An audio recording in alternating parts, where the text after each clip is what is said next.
Alors, bon dimanche à vous. Et dans le cadre de notre série sur le survol des livres de la Bible, on est rendu aux 2 livres des Chroniques, c'est-à-dire 1 et 2 Chroniques qu'on va voir aujourd'hui. Et le titre, c'est « De la faillite à la gloire ».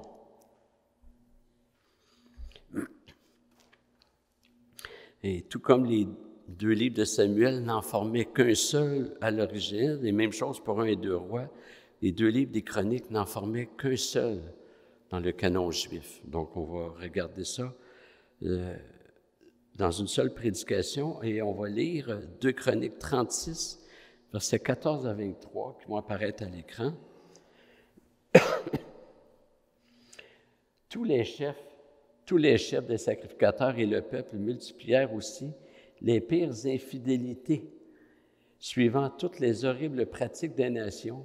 Ils profanèrent la maison de l'Éternel qu'il avait sanctifiée à Jérusalem. L'Éternel, le Dieu de leur père, leur avait envoyé de bonne heure des avertissements par l'intermédiaire de ses messagers, car il voulait épargner son peuple et sa propre demeure. Mais ils se moquaient des messages de Dieu. Ils méprisaient ses paroles et se raillaient de ses prophètes, jusqu'à ce que la fureur de l'Éternel contre son peuple monte et soit sans remède. Alors l'Éternel fit monter contre eux le roi des Chaldéens et tua par l'épée leurs jeunes gens dans leur temple. Il n'épargna ni le jeune homme, ni la jeune fille, ni le vieillard, ni l'homme aux cheveux blancs. Il livra tout entre ses mains. Nebuchadnezzar emporta à Babylone tous les objets de la maison de Dieu, grands et petits, les trésors de la maison de l'Éternel et les trésors du roi et de ses ministres. Ils brûlèrent la maison de Dieu. Ils renversèrent la muraille de Jérusalem. Ils livrèrent au feu tous ses donjons et détruisirent tous les objets précieux. Nebuchadnezzar déporta à Babylone ceux qui échappèrent à l'épée et lui furent assujettis, à lui ainsi qu'à ses fils, jusqu'à la domination du royaume de Perse, afin que s'accomplît la parole de l'Éternel prononcée par la bouche de Jérémie, jusqu'à ce que le pays ait joui de ses sabbats. Il eut du repos tout le temps qu'il fut désolé, jusqu'à l'accomplissement de 70 ans. La première année de Cyrus, roi de Perse, afin que s'accomplisse la parole de l'Éternel prononcée par la bouche de Jérémie, l'Éternel réveilla l'esprit de Cyrus, roi de Perse, qui fit faire de vive voix et par écrit cette publication dans tout son royaume. Ainsi parle Cyrus, roi de Perse. L'Éternel, le Dieu des cieux, m'a donné tous les royaumes de la terre, et il m'a chargé de lui bâtir une maison à Jérusalem, en Juda. Qui d'entre vous appartient à tout son peuple? Que l'Éternel, son Dieu, soit avec lui et qu'il monte. Que le Seigneur bénisse sa parole. Prions. Seigneur Dieu, on veut se prosterner devant toi, reconnaître notre besoin d'être instruit, d'être formé, d'être transformé par ta parole. Seigneur, l'apôtre Paul nous dit dans l'Épître aux Corinthiens que toutes ces choses sont arrivées d'avance pour nous servir d'exemple. Et Seigneur, on doit tirer les leçons de ta parole parce que tu nous avertis par ce qui s'est passé dans l'Ancien Testament. Tu es le même Dieu et tu n'as pas changé tes agissements. Tu as la même éthique, la même loi. Et Seigneur, donne-nous d'apprendre, donne-nous d'être assoiffés, affamés de ta parole. Et par ton esprit que tu nous donnes de la comprendre et surtout de la mettre en pratique. Amen. Ces versets, frères et sœurs, nous présentent les débuts des problèmes de la nation d'Israël. Et comme je vous l'ai dit à quelques reprises, il est important de situer les livres dans la grande histoire de la rédemption. C'est une lecture en vrac ou une lecture où on isole les textes va mener à des mauvaises conclusions, une mauvaise compréhension. quand on lit 1 et 2 Chroniques, on peut avoir l'impression que le livre ne fait que répéter ce qui avait été dit dans les livres de 1 et 2 Samuel, comme si on regardait un remake. Mais il faut aller plus loin et se dire que puisque ces livres sont inspirés, il doit bien y avoir une raison qui explique que des récits qui avaient déjà été rapportés par des auteurs bibliques auparavant sont répétés dans ces livres. On retrouve certains récits dans 1 et 2 Chroniques qui sont déjà présents dans 1 et 2 Samuel. Par contre, les 2 livres de Samuel ont été écrits à l'époque où les événements se sont produits, alors que 1 et 2 Chroniques ont été écrits bien après. Alors, vous vous rappellerez que le peuple est entré en terre promise. Il y a eu la période des Josué, ensuite il y a eu la période des juges, et ensuite la période de la royauté. On avait vu ça. On avait vu successivement les rois Saül, David et Salomon, et ce fut la division du peuple et du pays. Le royaume du Nord, la zone verte sur la carte, qui a conservé le nom Israël et qui est parfois désigné chez les prophètes du nom de Samarie. Et il y a le royaume du Sud qui est appelé Juda, la partie rosée. Donc, déjà, la division, on l'avait vu, ça n'annonçait rien de bon, mais il y a une cause à ça, c'est la désobéissance chronique du peuple. Et ce territoire-là, on le retrouve sur une carte élargie, dans le rectangle rouge. Et je vous avais donné comme moyen mnémotechnique, je vous avais proposé que, donc, I et J, c'est 2 noms qui se suivent chronologiquement, de même que Assyrie et Babylonie, donc Israël et Juda se suivent, Assyrie et Babylonie se suivent aussi. Donc, les 2 premiers, Israël a été déporté en Assyrie et Babylone a été la Babylonie a été déportée plutôt Juda a été déporté en Babylonie. Il y en a qui s'enlignaient pour me reprendre pour le lapsus, hein? Ça sera pour une prochaine fois.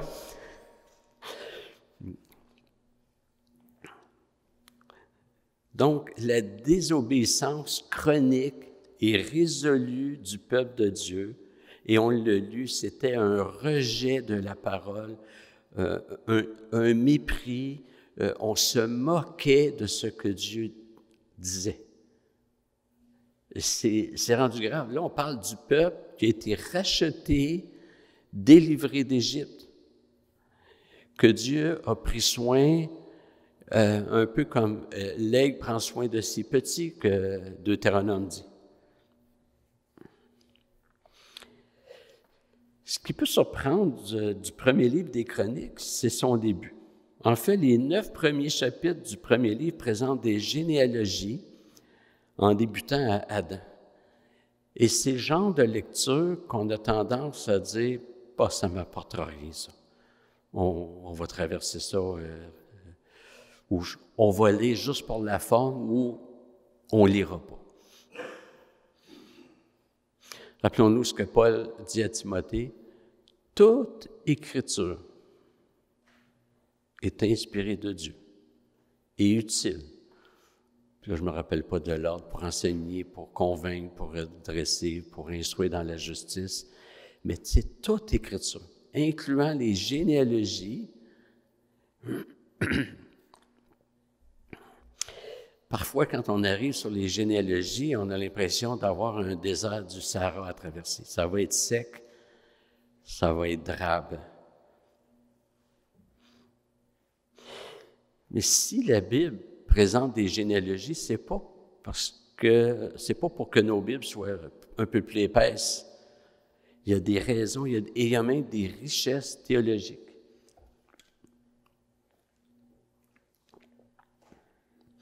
Évidemment, dans le cadre d'un survol, je vous l'avais dit dans la première prédication de cette série-là, on est en avion, on n'est pas sur le terrain pour déguster chaque mets puis visiter chaque recoin. C'est un survol. Mais quand même, on va quand même mettre un peu de viande autour de l'os. Je vous donne comme exemple la généalogie de Matthieu. Chez Matthieu, la généalogie du Christ, qui débute avec Abraham. Mais il y a des raisons. Pourquoi pas commencer avec Adam? Mais Matthieu interpellait surtout les Juifs dans son évangile. Matthieu savait très bien qu'avant Abraham, il y avait eu... Abraham lui-même avait des ancêtres. Puis l'Ancien Testament lui fournissait la généalogie, mais Matthieu a décidé de ne pas retenir cela. Et dans Matthieu 1, on lit « Généalogie de Jésus-Christ, fils de David, fils d'Abraham ». Pourquoi est-ce que Matthieu introduit cette généalogie-là en disant « fils de David, fils d'Abraham ». Bien, tout simplement pour faire ressortir que Jésus-Christ vient accomplir des prophéties qui ont été mises dans la bouche de David. David était un roi, mais c'est un préfigurant, on parle de préfiguration, avant la venue du vrai roi qui est Jésus-Christ. Et Abraham, bien, Dieu a fait les promesses à Abraham. Le reste de l'Ancien Testament, c'est des précisions sur ses promesses. Mais ce qui est intéressant, c'est que Matthieu débute son évangile par cette généalogie qui est introduite par généalogie, ou plus littéralement, livre de généalogie de Jésus-Christ, fils de David, fils d'Abraham, et il va reprendre les idées à la fin, Matthieu chapitre 28, versets 18 à 20. Jésus s'approcha et leur parla ainsi, « Tout pouvoir m'a été donné dans le ciel et sur la terre. » L'idée de pouvoir, c'est la royauté, c'est une puissance, le roi a un pouvoir énorme. Donc Jésus-Christ dit, « Tout pouvoir m'a été donné. » Ce qui était promis à David comme préfigurant, finalement, ça se réalise par moi. C'est ce que Jésus dit. Verset 19.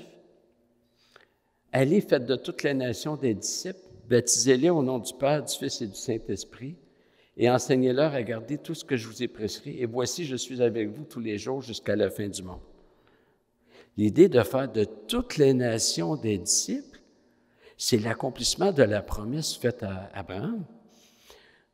Galates 3:8.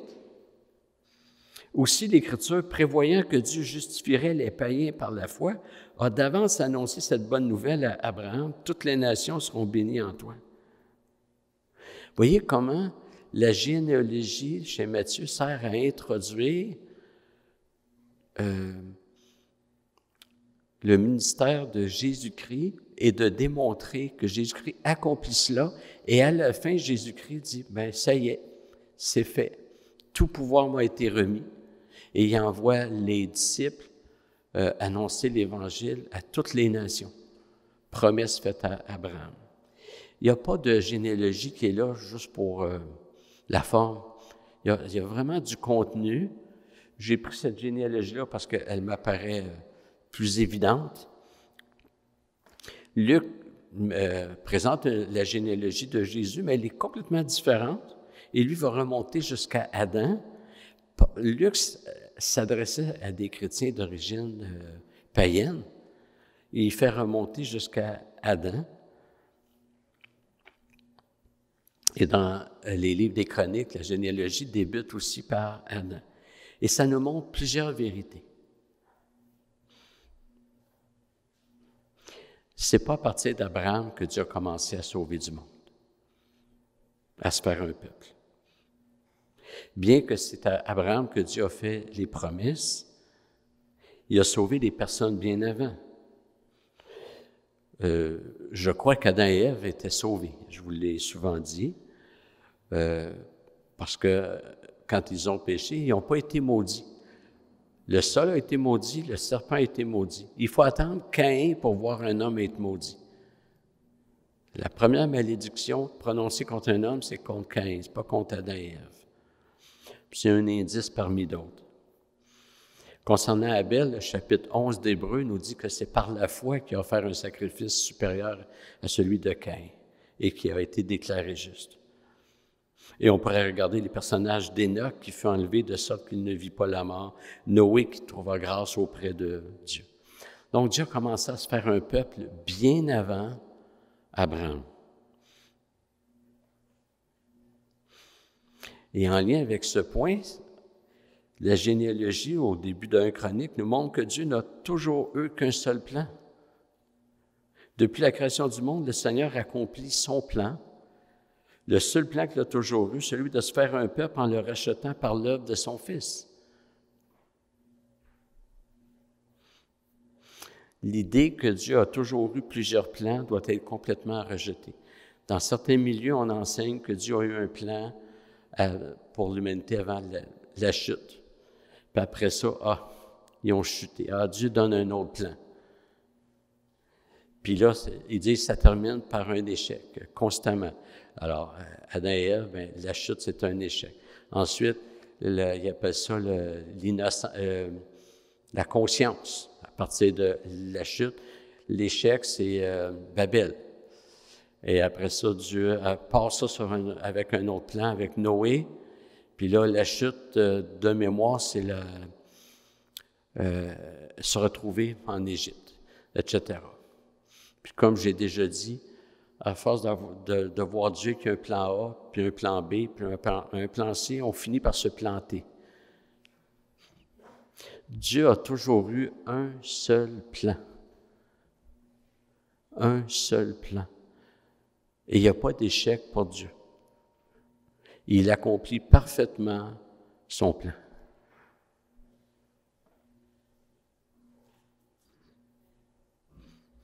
Mais ce plan passe par des échecs du côté de l'homme.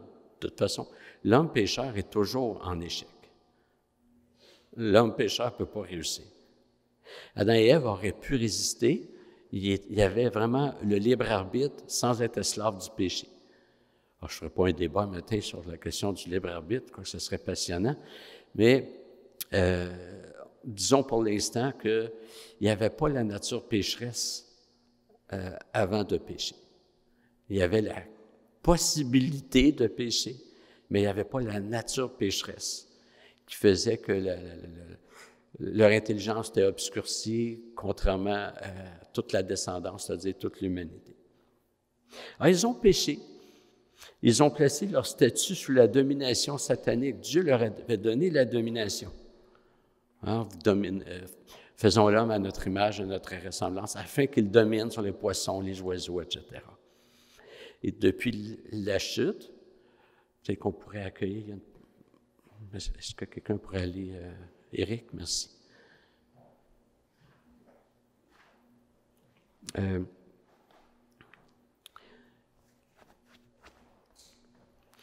Donc, depuis la chute, l'homme a pris sa domination, il l'a conservé en quelque part, l'homme continue à dominer la création, mais il a placé ça sous l'influence satanique, de sorte que 1 Jean 5,19 dit « Nous savons que nous sommes de Dieu et que le monde entier est au pouvoir du malin. » Ce n'est pas la meilleure traduction, ce n'est pas une autorité que Dieu a donnée au malin.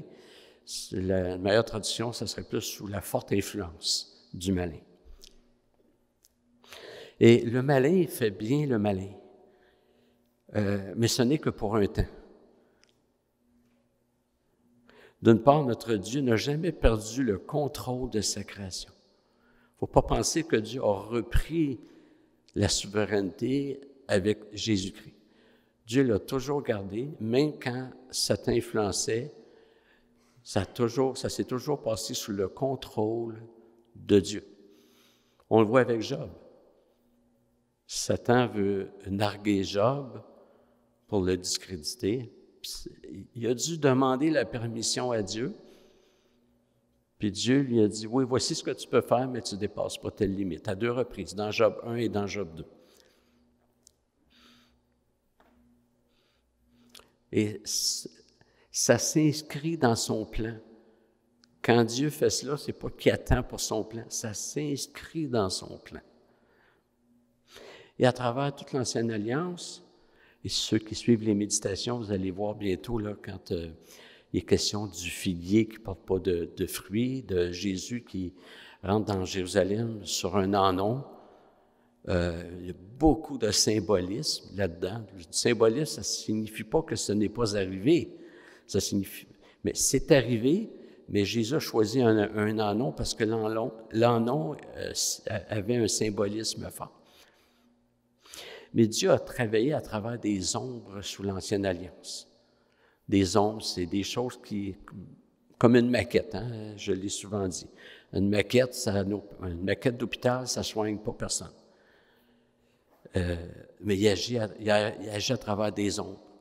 Le temple, les sacrifices. La nation juive était une ombre du peuple de Dieu que Dieu allait sauver. C'est les chrétiens qui sont l'Israël de Dieu, Galates 6:16. Les vrais juifs, c'est ceux qui sont circoncis du cœur, qui comprend des juifs de sang, mais des païens aussi, que Dieu sauve, puis il fait un seul peuple, il y aura un seul berger, un seul troupeau. Donc, beaucoup d'ombres sous l'Ancienne Alliance. La circoncision était une ombre de la circoncision du cœur. Et donc, les livres des Chroniques nous rappellent qu'on doit regarder en arrière, au commencement, pour nous rappeler ces vérités. Il y a des chrétiens qui disent, il ne faut pas regarder en arrière, il faut regarder en avant. La Bible nous demande constamment de regarder en arrière. Pas juste en arrière, mais de regarder en arrière. Et comme mon fils Georges-Émile a déjà dit, au jugement dernier, il va y avoir juste ça, du regard en arrière. Et Dieu demande de regarder en arrière. Je suis le Dieu qui vous ai fait sortir d'Égypte. Regardez dans le passé ce que j'ai fait. Les généalogies nous demandent de regarder en arrière aussi.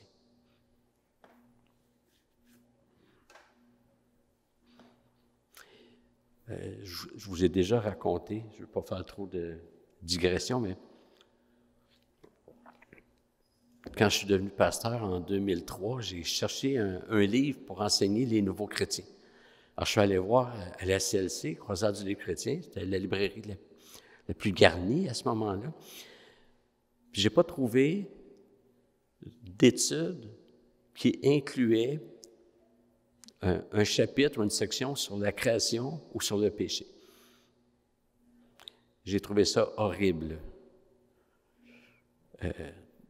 On parlait du mot « terrible » tantôt. C'est une belle application. J'ai trouvé ça terrible. Parce que si on n'a pas une juste compréhension de la création, on ne peut pas avoir une juste compréhension de la nouvelle création. Parce que ce n'est pas deux choses séparées. La nouvelle création, c'est la chenille qui devient papillon. C'est cette création-ci que Dieu va renouveler. Romains 8 est clair sur ça. Cette création-ci attend d'entrer dans la gloire des enfants de Dieu. Ce n'est pas une nouvelle création au sens de Dieu va se remettre à créer. Les œuvres créationnelles de Dieu sont complètement terminées. Dieu n'a pas créé la première moitié en 6 jours, il a tout créé en 6 jours. Et c'est cette création-ci qui va être renouvelée de façon drastique, comme nos corps ressuscités exigent de récupérer, si on veut, nos corps actuels qui seront morts. Comment Dieu va faire ça? Je ne sais pas, mais l'important, c'est que lui le sache. Et on ne pourrait pas ressusciter sans que ce soit la reprise, la récupération de nos corps. De la même façon, la nouvelle création va récupérer la création actuelle, Romains 8, pour que ce soit la nouvelle création.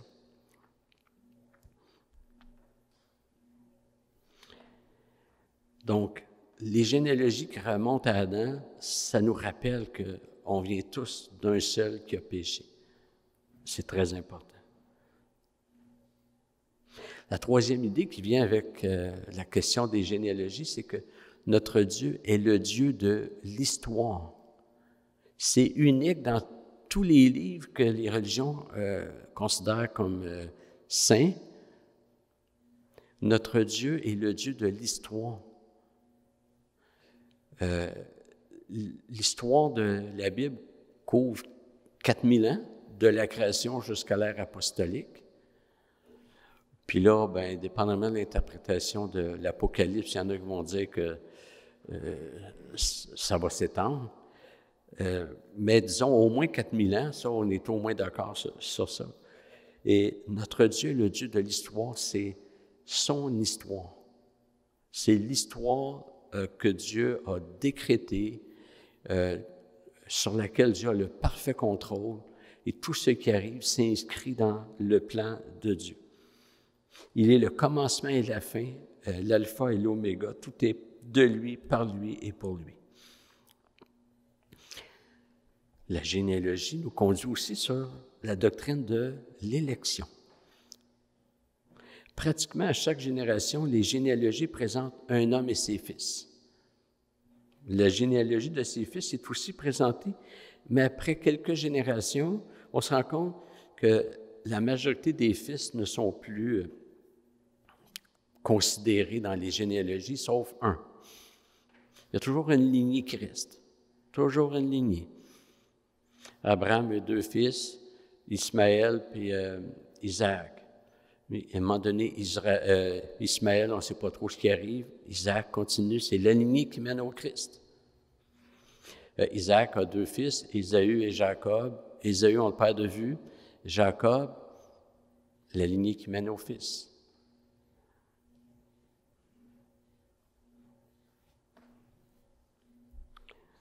Dieu a élu, il a choisi un plan. Il a choisi, pas un plan, un peuple. Dieu a élu qui allait en faire partie. Puis dire que Dieu a élu parce qu'il a vu d'avance qui allait croire, c'est de renverser le sens du mot élu ou choisi.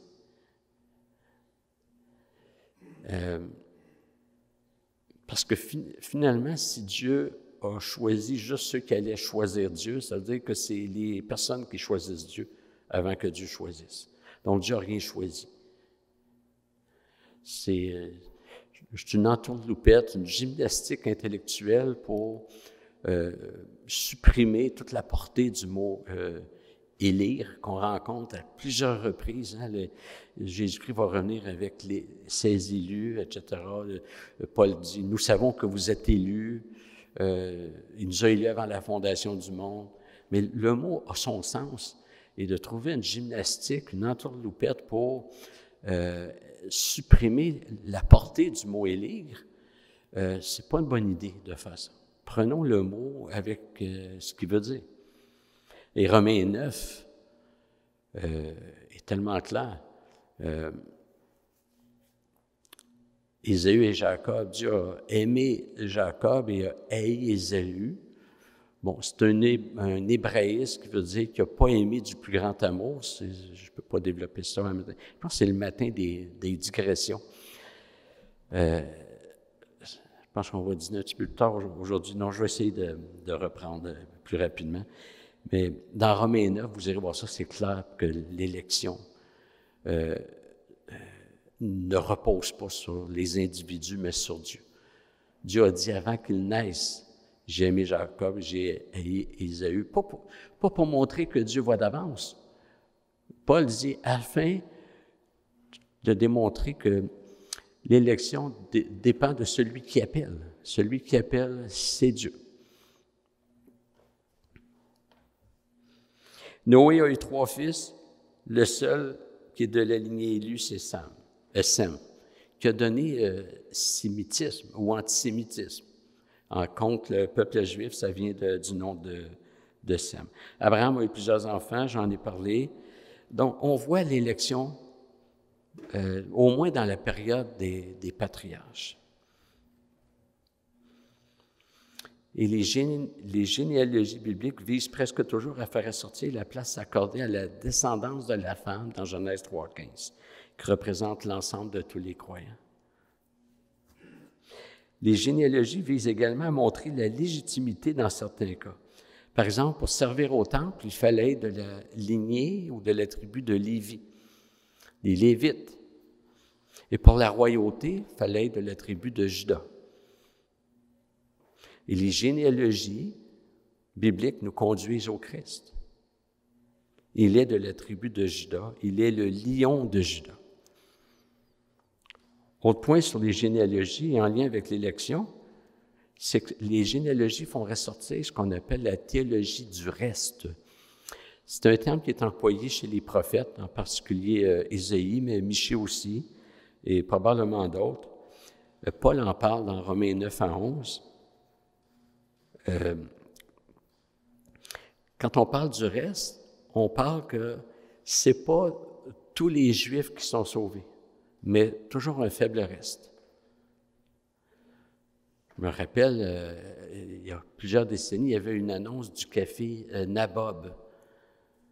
Puis, il y avait plein de grains de café sur une table, puis il y a quelqu'un qui prenait une longue règle, puis il prenait juste une faible partie des grains qu'il tassait, puis il dit, « On choisit les meilleurs. » Dieu a appelé Israël, mais pas comme le peuple élu pour le salut, le peuple élu pour un rôle particulier, de préparer, d'annoncer la venue du Messie. Mais ça ne veut pas dire que tous les Juifs sont sauvés. Paul le dit clairement, ce n'est pas tout Israël qui est Israël, ce n'est pas tous les enfants de la chair qui sont enfants de Dieu. Toujours un faible reste.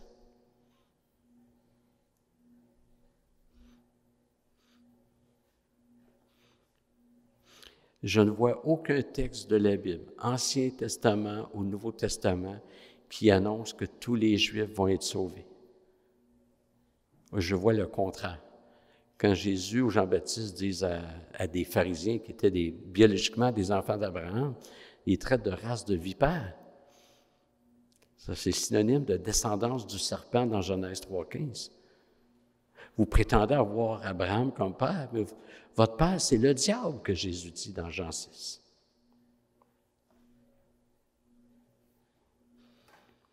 On va lire Genèse 21, versets 10 à 12, qui nous parle d'Ismaël. Sarah dit à Abraham, « Chasse cette servante, c'est-à-dire la servante Agar, et son fils, donc Ismaël, car le fils de cette servante n'héritera pas avec mon fils Isaac. »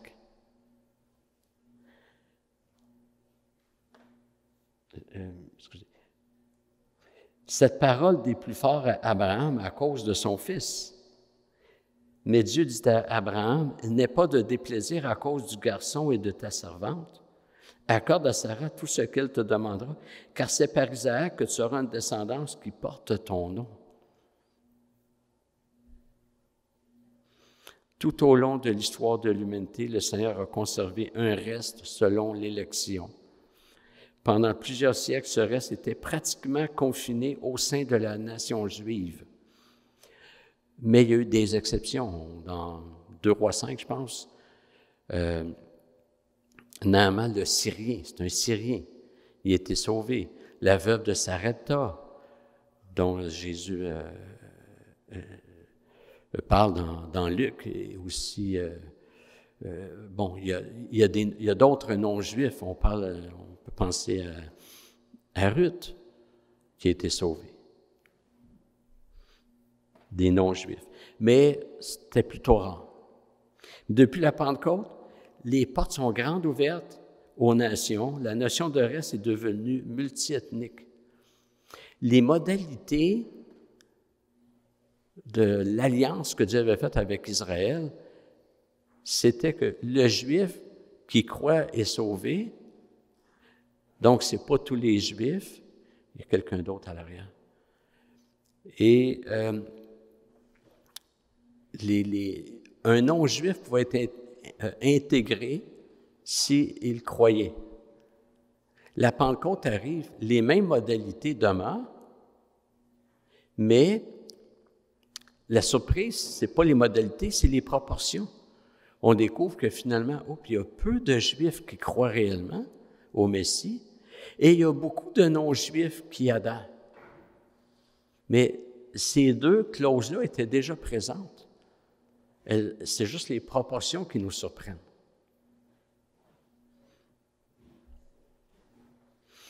Et à travers ce que je viens de vous dire sur les différents points sur la généalogie, il y a des attributs de Dieu qui ressortent. D'abord, la fidélité de Dieu. Moi, s'il y a une place où je vois la fidélité de Dieu puis sa patience, c'est d'abord dans ma vie. Parce que Dieu aurait toujours raison de m'exterminer, mais parce qu'il m'a placé en Jésus-Christ, il y en a une supérieure de me sauver. C'est qu'il m'a placé dans son Fils. Dieu m'aime comme si j'étais son Fils unique, éternel. Il m'aime au même niveau. Dieu est fidèle et il le démontre. La fidélité, c'est quelque chose qui se démontre à travers le temps.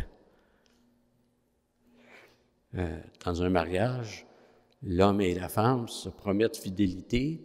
C'est pas après 3 minutes qu'on peut vérifier s'ils ont respecté leurs paroles. C'est avec les années, le temps, les épreuves qu'on peut voir ça. Dieu s'est montré fidèle jusqu'au bout et il demeure fidèle. Et si nous sommes infidèles, lui demeure fidèle, que Paul dit.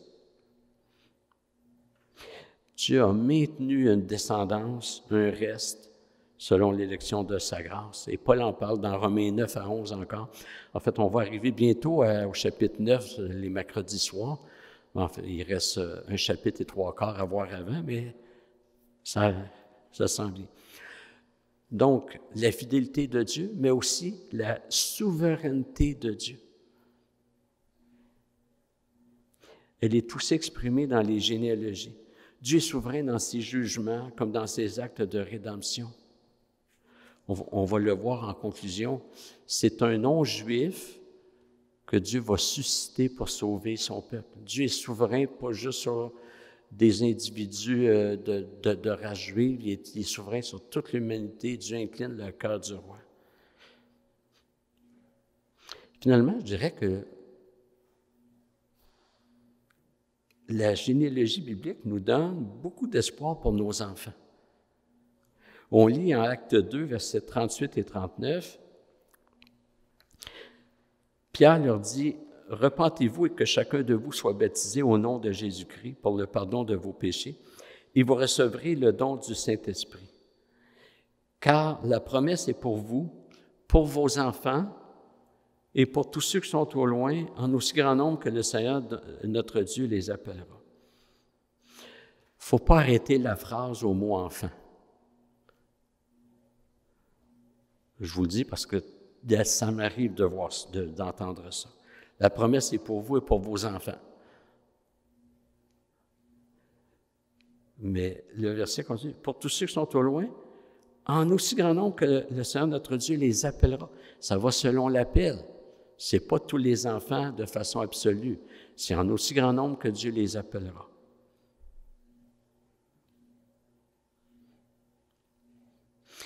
Mais quand même, ça nous montre que Dieu appelle parmi nos enfants. Et ma pensée, c'est que Dieu a placé beaucoup de ses élus aux mains de parents chrétiens. Et je regardais dans notre Église, et il y en a beaucoup qui ont grandi de parents chrétiens. Et c'est une bénédiction en soi. Parce que vous auriez pu naître dans une famille où le nom de Dieu est méprisé, rejeté, etc. Mais non, si vous avez grandi de parents chrétiens, si vous avez été élevé par des parents chrétiens, c'est une très grande bénédiction que vous n'avez pas choisi en passant. Ça montre encore l'élection.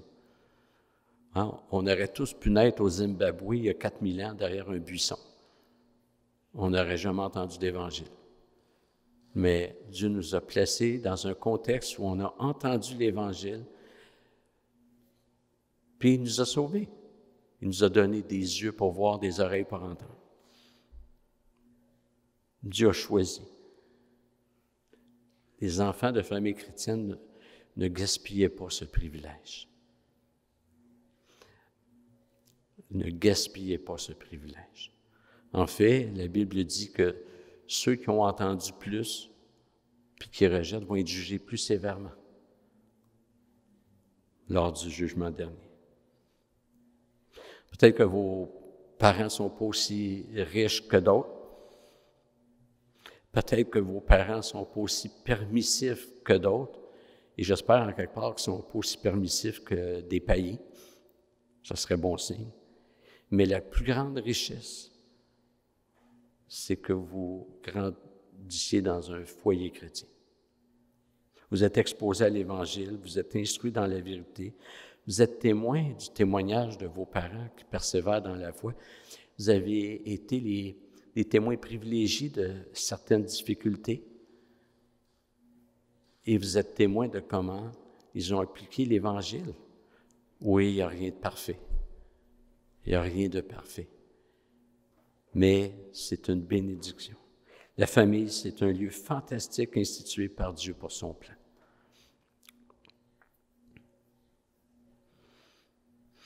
Avec les livres des Chroniques, et c'est pareil pour la lecture de tous les livres de la Bible, on est appelé à faire une lecture christocentrée, c'est-à-dire centrée sur Jésus-Christ.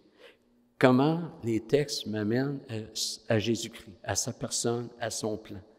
Trop souvent, on lit en cherchant « je vais être touché ». Je vais être touché dans mon cœur. Je veux vivre une émotion. Et c'est pas ça qu'on est invité à faire. On est invité à trouver Jésus-Christ. En quoi ça me permet d'apprendre sur Jésus-Christ, sur sa personne, sur son plan. Si on est touché, c'est correct. Mais ça ne doit pas être notre recherche.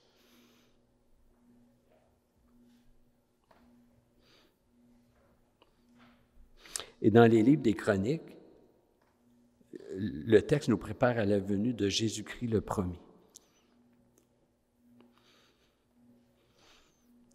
Je ne sais pas si vous avez remarqué, mais j'ai parlé beaucoup de la faillite de l'être humain, hein, l'homme pécheur dans son péché. Et on avait vu avec 2 Rois le déclin de la nation d'Israël. Et j'avais fait des parallèles avec notre société. Et avec les 2 livres des Chroniques, on peut voir la faillite de la nation d'Israël. Dieu avertit, mais ça va arriver. À mon avis, c'est arrivé en 66 quand Dieu a détruit le temple. Mais le monde actuel est en faillite. On ne peut pas avoir des politiques anti-famille comme on a présentement,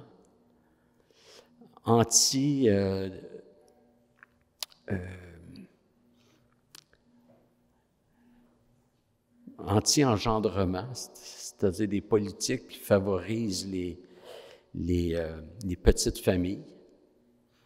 On ne peut pas avoir ça, penser que ça va continuer. Un de mes oncles était un des fondateurs, je ne sais pas s'il il devait être une dizaine ou une douzaine, du RIN. Le RIN, c'est l'ancêtre du PQ, c'était le Rassemblement des indépendantistes du Québec. C'était un indépendantiste pur et dur. Il était, pour ceux qui ont peut-être connu un petit peu là, avec André d'Allemagne puis Pierre Bourgault. Et mon oncle m'avait dit, un peuple qui ne se reproduit pas est un peuple qui ne mérite pas de vivre. La survie d'un peuple, c'est pas dans l'économie, c'est dans la multiplication. Genèse 1, multipliez-vous, remplissez la terre. Le monde est en faillite. On ne parle plus d'immoralité, on parle d'amoralité, avec un D apostrophe. Amoralité, c'est qu'il n'y a plus de morale. La seule morale qu'il y a, c'est de ne pas avoir de morale. Dès qu'on met une morale, là, c'est pas correct. Là, c'est immoral d'avoir une morale.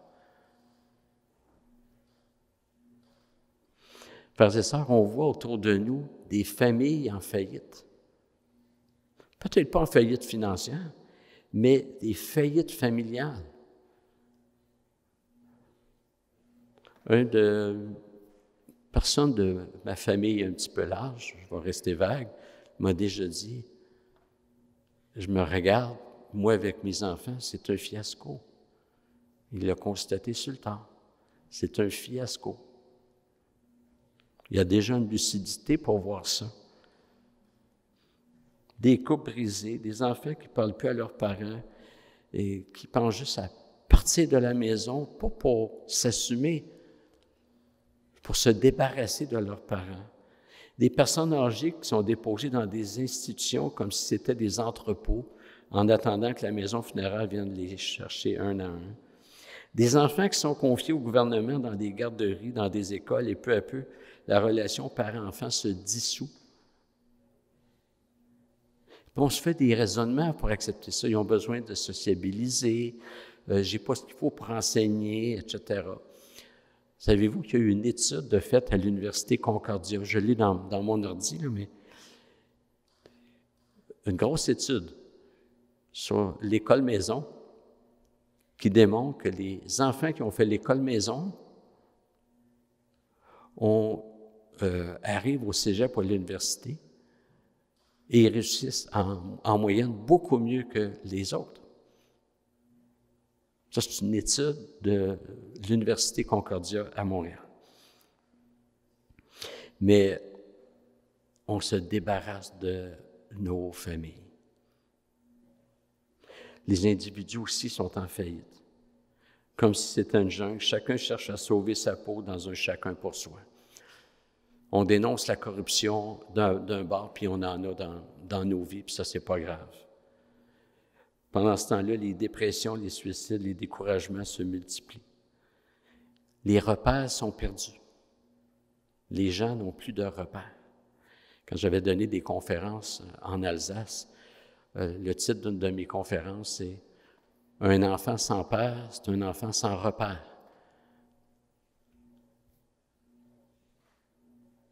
Quand je fais du counseling biblique, c'est très rare que j'arrive pas sur le sujet « Comment ça s'est passé avec ton père? » Puis très souvent, on voit la source du problème, en tout cas, parce que le père lui-même a eu un père, puis on n'est pas là pour blâmer ceux qui nous ont précédés, mais pour comprendre qu'il y a une dynamique, qu'on est en train d'imiter des personnes qu'on ne devrait peut-être pas imiter.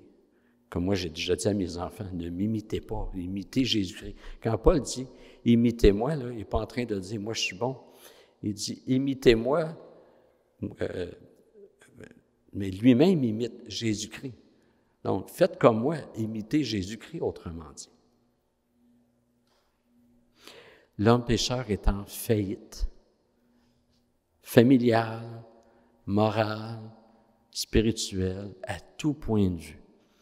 Et les biens matériels ne sont là que pour l'engourdir, lui faire semblant qu'il réussit. Mais le péché de l'homme n'est pas le dernier mot de Dieu. Dieu aurait pu dire, désolé, il n'y aura pas de Genèse 4. À Genèse 3, l'homme a péché, on ferme cela, on condamne tout le monde, c'est fini, merci, bonsoir.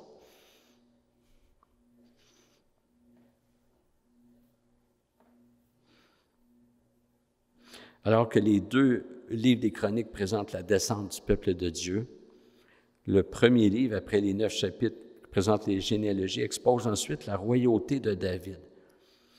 Et le deuxième livre des Chroniques présente la suite, c'est-à-dire la royauté de Salomon, ainsi que le royaume de Juda, c'est-à-dire le royaume du Sud, alors que le royaume du Nord est oublié. Et plus ça va, plus c'est grave. C'est le but, de montrer avec plus de clarté la faillite du peuple juif. Et si on avait été juif, on n'aurait pas été mieux en passant. On n'est pas là pour dénigrer, c'est l'homme pécheur en fait. Les 36 chapitres de 2 Chroniques nous font citer une chute interminable. Tous les 36 chapitres, sauf les 2 derniers versets.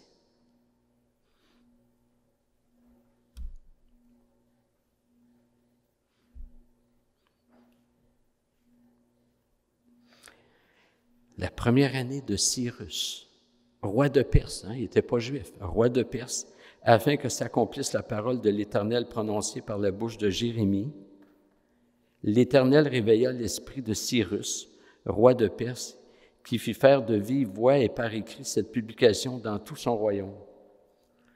Ainsi parle Cyrus, roi de Perse. L'Éternel, le Dieu des cieux, m'a donné tous les royaumes de la terre et il m'a chargé de lui bâtir une maison à Jérusalem en Juda. Qui d'entre vous appartient à tout son peuple, que l'Éternel, son Dieu, soit avec lui et qu'il monte? Alors qu'on pensait que tout était fini, que la faillite menait à la fin, le Seigneur utilise un Perse, un non-juif, pour que soit rebâti Jérusalem. Et c'est par le nom du Dieu de l'Alliance que Cyrus est interpellé. L'Éternel, le Dieu des cieux. L'Éternel, c'est Yahvé, c'est le Dieu de l'Alliance, le Dieu qui se révèle à l'homme. Tout n'est pas fini, en fait, rien n'est fini, et tout est à faire. Et frères et sœurs, dans nos vies, c'est la même chose. Ne pensons jamais que tout est fini avec le Seigneur. Peut-être qu'on goûte encore à des ruines, à de la faillite sur certaines choses. Peut-être qu'on lutte. Peut-être qu'on a des secteurs de nos vies où on dit « Ah, ça va mal ». Est-ce que vous savez que Dieu bâtit sur des ruines? C'est peut-être le seul contracteur sur la planète qui fait ça. Il bâtit sur des ruines. Et c'est ce qu'il fait dans nos vies. C'est ce qu'il fait dans nos couples. Il a cette puissance de le faire. Si on sent la faillite, puis qu'on va voir Dieu, on va voir la bonne personne. C'est le seul qui peut nous relever de nos faillites. En fait, on était des brebis errantes. Chacun suivait sa propre voie. On était égarés, perdus, séparés de Dieu, le seul repère. On était morts dans nos péchés et on se dirigeait tout droit vers la condamnation éternelle. Et on entraînait nos proches dans la même direction. On était voués au mal, on se moquait de Dieu aussi. On méprisait Dieu. Et Dieu est intervenu. Si on est chrétien, il nous a sauvés. Il rebâtit. Des cendres, il relève le pauvre, des ruines, il se bâtit une maison. Il nous a déjà sortis des profondeurs de notre détresse. Il nous a arrachés de ce mauvais siècle présent. Il nous a fait passer du royaume des ténèbres à son royaume de lumière. Il a pris en main nos vies. Il pourvoit tous nos besoins. Il est celui qui renouvelle nos intelligences par sa parole.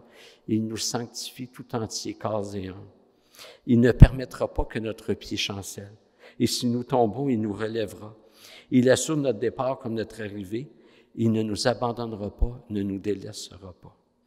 Il est celui qui nous donne le vouloir et le faire, celui qui nous rend aptes à tout ce qui est bien pour faire sa volonté. Si quelqu'un ici n'est pas à Jésus-Christ, présentement, réfléchissez à votre situation.